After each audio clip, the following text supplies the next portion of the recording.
This woman, who calls herself Barbara, does not want to appear on camera or give her real name because she teaches at a private school and is worried about repercussions at work for speaking out.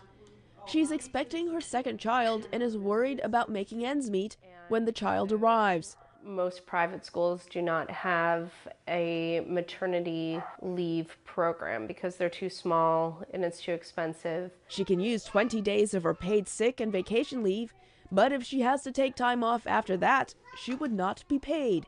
She says the solution is disability insurance, but that would only cover some of her lost income. I was insulted that, having a child, bringing into the society another productive member who will be paying taxes their whole life and working for the betterment of their society, hopefully, that there was no thought behind the label of, oh, well, you're disabled because you're having a child. That seemed to be sort of crass to me.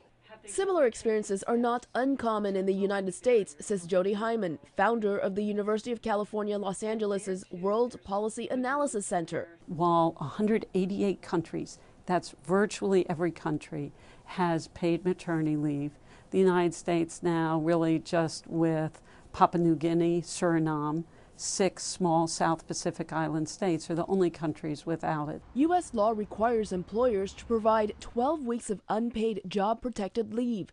Companies with fewer than 50 employees are exempt because for some businesses, paying for maternity leave is a financial hardship, says labor economist Chris Tilley. Saying, we should be able to have families and raise families, we should be able to retire, those are social needs, not necessarily business needs.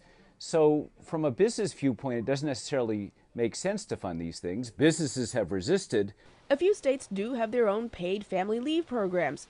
California pays 55% of a person's wages for up to 6 weeks through the state's disability insurance program.